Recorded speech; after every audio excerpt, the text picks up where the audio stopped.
Сәлеметсіз бе Бағлан апай? Сіз Қазалы ауданында даму орталығын ашыпсыз.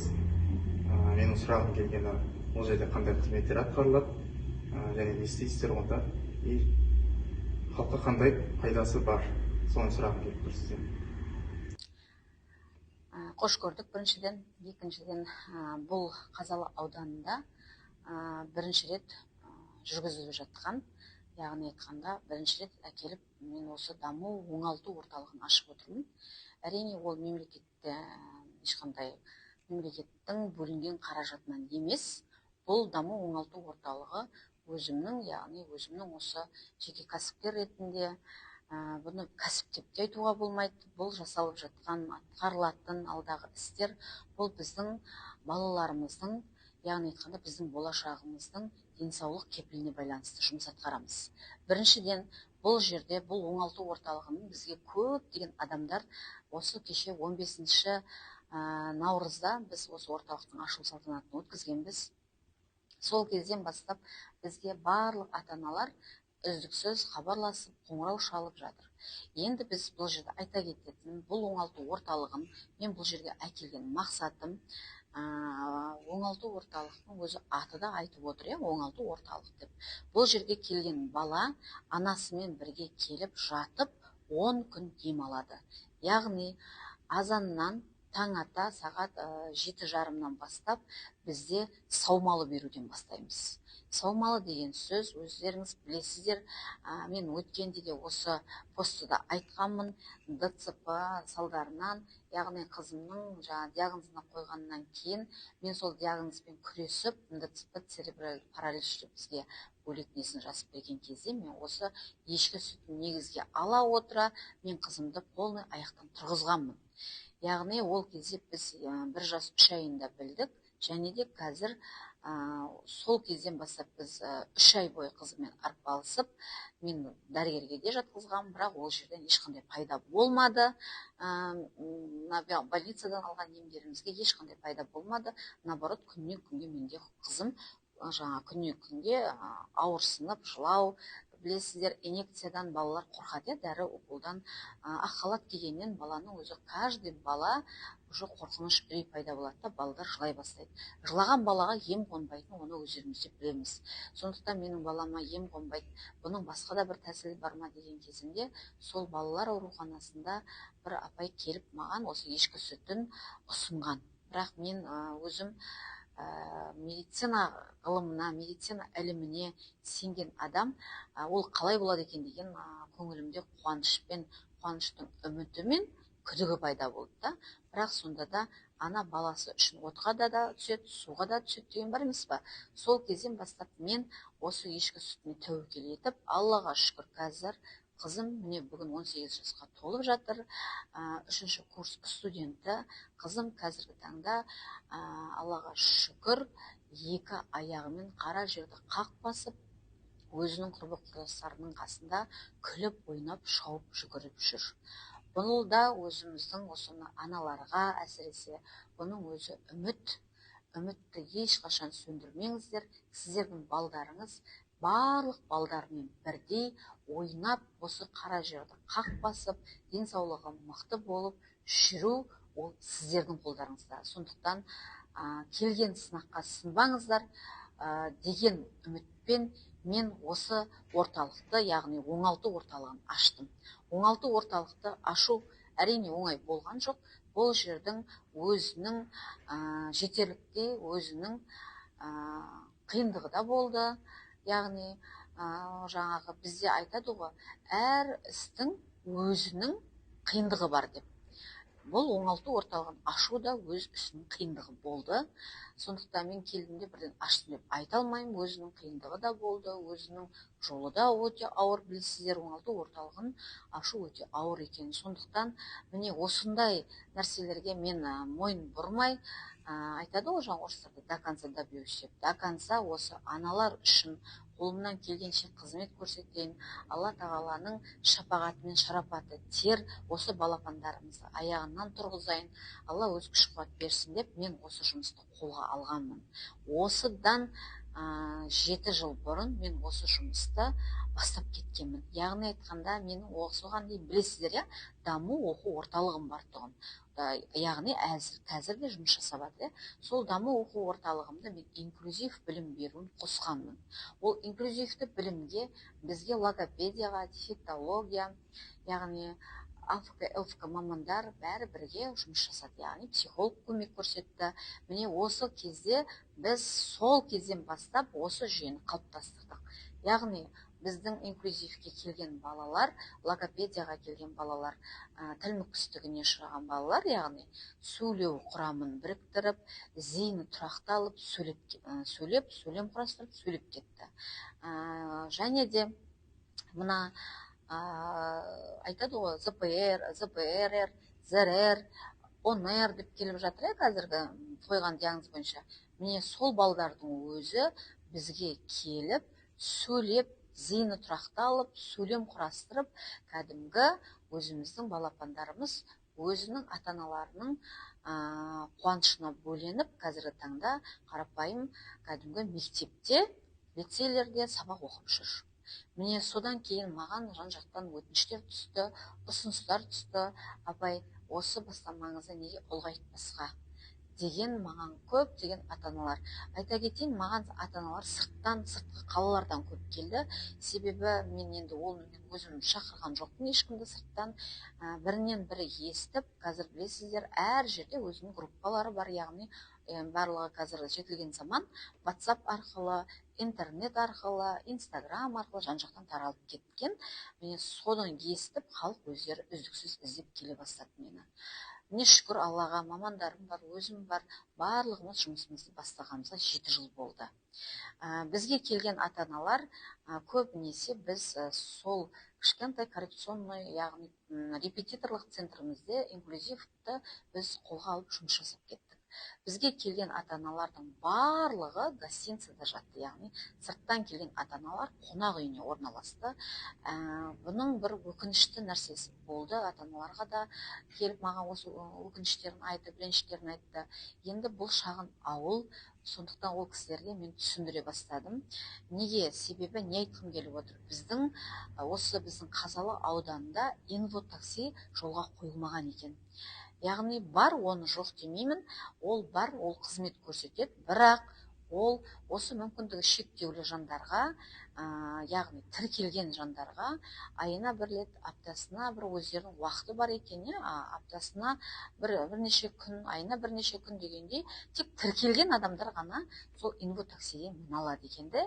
Ал былайынша инвотаксиді тіреп етіп сырттан келген ата-аналар жазылса, бізде ондай қызмет түрі жоқ екен, өкінішке орай.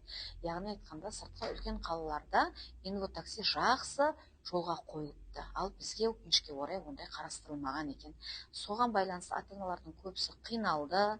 Енді қиналса да өзінің баласы амал жоқтан, ояқта да менің инклюзивный тобымда, мысалға бірінші этаж емес, екінші этаж болғандықтан, баланы көтеріп шығарып, көтеріп түсіріп ата-аналарға өте ауыр болды. Менің де қызметкерлерім кіргізіп, көтеріп түсіріп жүрді. Бірақ енді әуелі Алла деп ниет етіп келген ата-аналардың барлығының ниеті орнына, яғни ниеті қабыл болып, балаларының барлығы емдері жақсы қонды. Міне соны пайдаланып, бүкіл ата-аналар маған өтініш айтты. Апай, сіздің қолыңыздан келетін, неге сіз осындай оңалтуын ашпайсыз орталығын? Көп деген ата-аналар жүр теңселіп, сыртқа кетеді көбісі, шетелге кетеді көбісі. Сіздің өзіңіздің кішкентай ғана алатын тиыныңызға біз сыртқа, даже тамағымызға да жетпейді ол ақша. Неге халық теңтіреу керек сыртқа?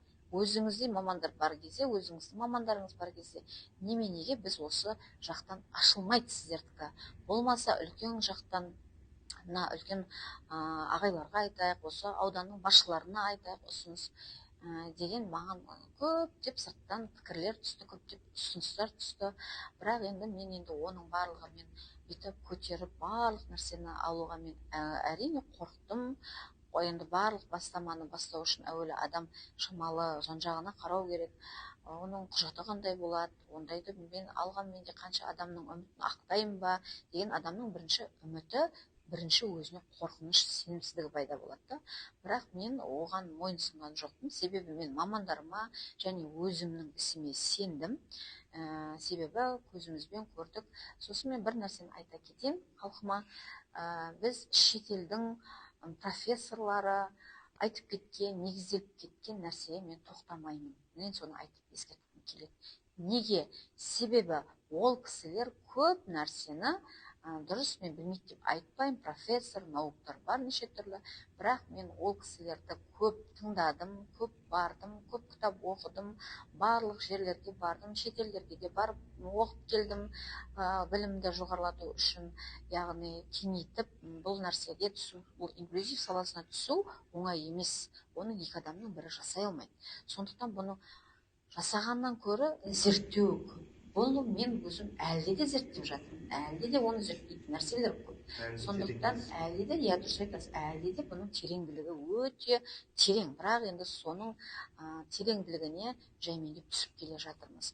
Мысалға бізде қазір дефектологтар қол моторикасы, логопедте қол моторикасы, барлық қол моторикасына көңіл бөліп кеткен. Енді менің сол жерде қол моторикасына да көңіл бөлген дұрыс. Мен дұрыс емес демеймін, дұрыс. Қол моторикасы өте адамға негізделген. Бірақ сол қол моторикасында біздің балаларымыз әлі де сол результатымен әлі де келе жатыр. Яғни тездетіп біздің балаларымыз жазылмай жатыр. Неге? Себебі бұл жерде бір нәрсе қалып қойып тұр, немесе бір нәрсе дұрыс емес деген мен сондай бір ұйғарымға келдім де, бұны мен салдарын зерттеп кеттім. Неге бізде қазір осындай ЗПРР, ЗРР, ОНР, неге аутистің спекторлар көбейіп кетті? Не себеп?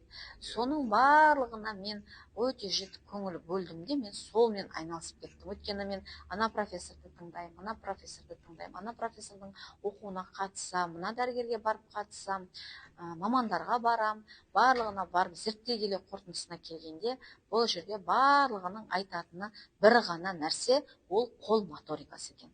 Өкінішке орай, қол моторикасымен істелген дүние, ол тездетіп результатын бермейді, ол жылдарлап, яғни тіпті даже өкінішке орай қалыпта қоятын нәрсе екеніне көзім жеткеннен кейін, мен өзім зерттеуші маман ретінде, өзімді зерттеп отыра келе, біз бір нәрсені анық ұмытыппыз. Және сол нәрсені мен жолға қойдым. Аллаға шүкір, соның арқасында мен қазіргі таңда жетістікке жетіп отырмын. Сол моториканы мен алып келдім, және сол моториканы іске қостым. Сол моториканың арқасында балаларым 2 сеанста, 3 сеанста уже жетістікке жетіп жатыр. Яғни айтқанда сеанс дейді ғой бізде енді, 10 күн курс, бізде бір курсы 10 күн болады. Сондықтан 10 күн 3-ші курсқа келгенде уже бала зейіні тұрақталып, сөйлем құрауы дұрысталып, сөйтіп жұмыс жасап жатырмыз. Енді ол әр қойған диагнозға байланысты. Мысалға, маған Қарағанды облысынан бір ата-ана келді, бір баласымен. Ол кісінің баласы кәдімгі спектр аутизм дейді ғой. Сондай мен келді, не отыруды түсінбейді, не тұруды түсінбейді, не қойды түсінбейді. Өздеріңіз білесіздер, қандай болатынын. Жалпы солай болып келді. Бірінші курс біз жұмыс жасадық. Екінші курс тағы да жұмыс жасадық. Ортада, бірақ менің сол ата-анама риза болатыным, айтқан уақытында келді, айтқан уақытында ем алды. Бірінші курс 10 күн бастадық, екінші курс 10 күн үйіңізде, яғни мен жазып бердім, осылай істейсіз. Соның барлығын атқарды, яғни қазір Құдайға шүкір, телефон, WhatsApp, прямо эфир можно, барлығымен біз бірге жұмыс жасадық. Екінші курсында, яғни онлайн түрінде, үшінші курсында, яғни айтқанда ол екінші 10 күн дегенде өзі үй жұмысында жасады, менімен бірге хабарласа отыра телефонмен. Үшінші 10 күн дегенде өзі келді осы жаққа. Яғни баламнан пышақтың қырындай болса да нәтиже көрдім, сол себепті мен сізге келемін. Жақсы, келіңіз. Бірақ өкінішке орай, ол кезде бізде гостиницада болды балам, ата-ана. Гостиницадан да шум болды, енді ондай баланы көбініп жақтырын қарамайды, өздеріңіз білесіздер. Бірақ енді сонда да үйіме әкелдім, әйтеуір сол ата-ананың көңілімен сол баланы 3-ші курсқа келгенде бала уже анау айтқаннан әжептәуір шамалап жобаға келген. Міне Құдайға шүкір, ол баламен біз 5-ші курсты бастадық. Яғни 5-ші курсты бастадық. 5-ші курсқа келгенде бала уже өзінің атына қарайды, өзі программа орындай алады, өзі сөйлем құрай алады. Яғни сөз біріктіріп, сөйлеп, сөйлем құрам жасап, толық зейіні баланың қалыптасып келе жатыр қазіргі кезде. Яғни ол менің осы 3-ші, яғни өзімнің зерттеу ретінде тапқан, өзімнің моторикамды іске қосқаннан осының пайдасын көріп отырмын. Оны мен жаңағы біреулер айтады, осы кітапқа жаз, неге бөліспейсіз халықпен деп. Бұл әлі зерттеліп жатқан дүние, сондықтан мен оның атын атап түсіністей алмаймын. Егер де халық келем дейтін болса, біздің осы шағын орталық, яғни дамыту орталығы 10 адамға негізделген. Ата-анасымен келсе, 20 адам болып есептеп, біз 20 адамға негізеп осы жерді жасадық. Яғни емделуші балалардың саны 10 бала қабылдайтынымыз. Өкінішке орай орын саны шектеулі, қазіргі таңда жан-жақтан сырттан көптеген ұсыныстар түсіп жатыр бізге. Бірақ енді соған байланысты біз келетін ата-аналарға да айтқымыз келеді, алдын ала есептеп, алдын ала бізге хабарласып, орын бар ма, жоқ па біліп келсеңіздер дегіміз келеді. Себебі сырттан көбісі келгендіктен бізге орындарды заранее бізге брондап қойып отыр да қазіргі таңда. Енді бұл жерде 5 мезгіл тамағы бар берілетін, азанда аш қаранға саумалысы бар. Бұл ешкінің сүті 2 кластан білесіздер.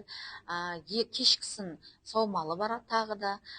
Кешкі сағат сол тамақтың алдында перекидой жарты сағат бұрын. Сосында тағы да бізде балалардың тамағы бізде жаңағыдай болады. Әр баланың диагнозына байланысты бізде тамақ әртүрлі жасалынады. Яғни ол тамақтың өзінің техникасы болады жасалынатын. Міне мен сол тамағында зерттедім, қалай жасалынады, не жеу керек, не істеу керек. Мысалға, кейбір балалардың зрениесіне байланысты жұмыс жасаймыз біз, оны бізге окулист маман, біз немесе оған айта кетейін. Біз укол салып, инъекция жасамаймыз. Біз тек мамандар жұмыс көрсетеді. Яғни бізде тек табиғи ғана жұмыстар жасалынады.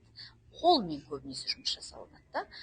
Және де ата-анаға да жұмыс жасаймыз. Ата-анаға психолог бірінші көмек көрсетеді. Жаңағы сағаты бар психологтың жүргізетін. Ата-анаға арт-терапиямыз бар, жұмыс жасалынатын. Бала мен ата-ана қосып бірге жұмыс жасаймыз. Және де ата-анаға мына қазіргі таңда ойын біркелкі келтіртіп, әрі қарай мына денсаулығын жақсартып, әрі қарай мына ойын тұрақты қылып, жеке жүйесін дұрыстау үшін бізде көптеген техника бар. Сол техниканы біз ата-аналарға ұсынып отырмыз, яғни жүргіземіз ата-аналарға. Ол да осы балалардың емінің ақысының ішіне кіреді. Және де балаларға бірінші біз көрсететін қызметіміз саумалысы, арт-терапиясы, ипотерапия жүргізіледі, психолог жұмыс жасайды, дефектолог, логопед және де шоқ терапия. Шоқ терапия деген мен алдында да айтып кеттім. Тибет медицинасында біздің қазақтың несін шоқ терапиясын алтын ине деп алып кеткенде, соны негізге алып Тибет медицинасы пайдаланып кеткенде, біздің қазақ халқының өкінішке орай алтын инесі атағын ала алмай, яғни шоқ терапия деген атын ала алмай, алтын ине медицина, тибетский медицина деп кіріп кетіпті. Міне сол себепті мен қазақтың өзінің ежелгі ем қонған салт дәстүрін жаңарту мақсатында мен осы шоқ терапиясын іске қостым. Құдайға шүкір, соның арқасында барлық ДЦП-дан бастап мына спектр аутизмдердің өзі де содан жасарып келе жатыр. Ол барлық адамға өте жақсы көмек көрсетеді. Және де құм терапиясы бар. Оны өздеріңіз білесіздер, не атқарады, не істейді. Ол құм терапиясында өзінің өзгеше техникасымен жұмыс жасалынады. АФК, ЛФК оны білесіздер. Массажды да білесіздер. Оның барлық қосалқы жұмыс жүргізіледі. Және де мен тағы да айта кетейін. Көп ата-ана маған мынандай сұрақ қойып жатыр. Біз барамыз, 10 күн ем аламыз, болмаса 5 күн ем алсақ бола ма дейді. Или 7 күн. Яғни толық емес, жартылай. Жартылай. Иә. неге олай болады, неге 10 күн деген сұрақтар бар да маған. Мен айтарым, ең бірінші сіздер дәрігерге жатқанда, мысалы қазіргі енді қысқартуға байланысты қазірде дәрігерлердің жататын жерінің өзі 5 күн немесе 7 күн болды, қазір қысқартуға байланысты. Ал мен қазір айтар едім сіздерге, адам ем алған кезде 10 күн дегенде денесінде қан айналым болады. Мысалға біз массажды 10 күн алсақ, ол 10 күнде массаж алып болды, бітті, міне аяқтап баламды тезірек нәтиже бар ма деп қарайды да ата-аналар. Ол 10 күн, ол 10 күнге ұласады. Яғни 20 күннің ішінде нәтиже пайда болады. Сондықтан мен айтарым, менен келіп, яғни осы даму оңалту орталығына келген ата-аналар 10 күн полный курс, яғни 10 күн бірінші курсына келгенде 10 күн полный алу керек. 7 күн, 5 күн онда келмей ақ қойыңыздар. Ол емнің алды барда арты жоқ деген сөз. Яғни нәтижелі ем күткілеріңіз келсе, өз балапандарыңыздың емін нәтижесін алғыларыңыз келсе, 10 күнге дайындалып келесіздер. Ал енді осы Қазалы ауданының тұрғындарын айтқым келетіні, сіздерге де солай. Баладан нәтиже күткілеріңіз келсе, 10 күн осы жақта жатып ем аласыздар. Ата-аналар барлық жағдайларыңыз сіздердің жасалған. Сондықтан қиналмай балаларыңыздың қатысында ем алуларыңызға болады. Және де ата-аналар сіздерге де көптеген терапия өздеріңізге, сіздердің жақсаруларыңызға байланысты біз көптеген терапияны тегін, яғни балаларыңыздың келген кезде балаларыңыздан қосып сіздерге де жасалынады. Яғни тегін де жасайды оның барлығы. Бағлан апай, мен ішіңізді қарап отырмын. Маған енді осында ой келді. Ішінің көп бөлігі оюмен қазақи нақышта безендірілген, әдеміленген. Маған өте қатты ұнап отыр. Менің сізге бір сұрағым бар. Бұл 22 наурызға арналған ба, әлде өзінің басқа да тұстары, өзінің бағыты бар ма? Сол туралы сұрақ беруге отыр. Бұл көбісі ойлады, 15 наурызды ашқаннан кейін наурызға арналған ою өрнек. Жоқ, бұл ою біздің ата-бабаларымыздан қалған ою өрнек. Бұл ою өрнектің өзінің сыры бар, өзінің қыры бар. Сондықтан әр ата-бабаларымыздың ою ойғанда өзінің ырымы болған. Өзінің негізделген, өзінің тұстары болған. Мына мысалға мен қазір іштеде өздеріңіз көрсете кетер ішімізді. Мына келгеннен шаңырақ бейнесін қойғаным бар, оның өзінің бөлек ырымы бар. Бұл шаңырақ деген сөз, бұл біздің ата-бабаларымыздың қара үйдің шаңырағын қойдым.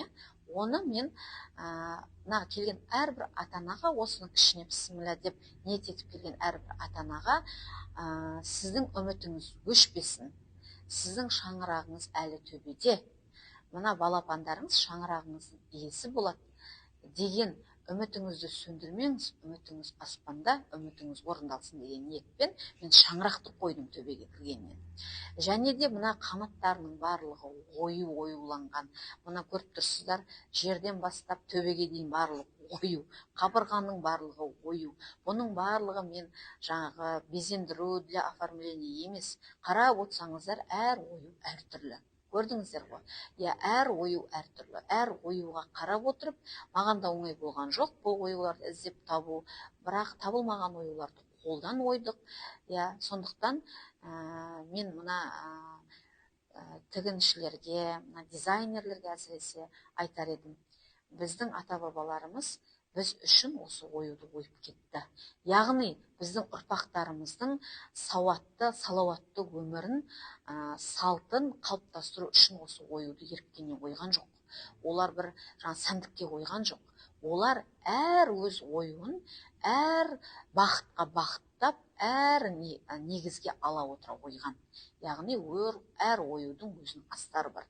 Мына мысалға көріп отырсыздар, мына менің қабырғамның өзі ою, бұл былай қарасаңыз, мынау оюланған қабырға болды. Басқа адамның басқаға келіп кетер ойы жоқ. Енді бұл оюдың да өзінің нақышы бар. Мен қысқаша ғана осы оюды айта кетейін.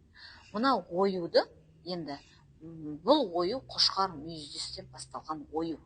Бұл жерде мен осы мына қара үйдің ішінде мен келген балалармен барлық логопедім де, дефектологым да, психологым да, шоқ терапиям да, АФК, ЛФК да барлығы осы жерде қызмет көрсетеді. Неге?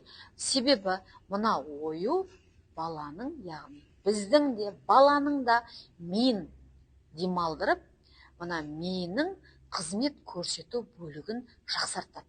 Мына оюдың, қошқар мүйіз оюдың өзінің осындай қасиеті бар. Мен тек бірақ қана нәрсесін ғана айтып отырмын. Қалғанын барлығы ол іште тұр. Әрқайсысы өз ою. Мен сондай бір қазақы нақыштағы мен ата-бабамның ескірген салт дәстүрін қайта жаңарту мақсатында осындай этно-стиль дейді ғой кәдімгі тіл бойынша қазіргі. Этно-стильдес, яғни менің қазақы ата-бабамның оюын дүниеге әкеліп отқан дүниесін, ұмыт қалған дүниесін қайта жаңғыртып, ол әрбір ою біздің балаларымызға көмектесіп жатыр және көмектеседі де. Сол себепті мен осы оюды ойдым. Даже мына дастарханға қойған, мына скатерть дейді ғой, дастарханымның өзі оюланған. Әрбір бала жатқан қабырғаның өзі оюланған.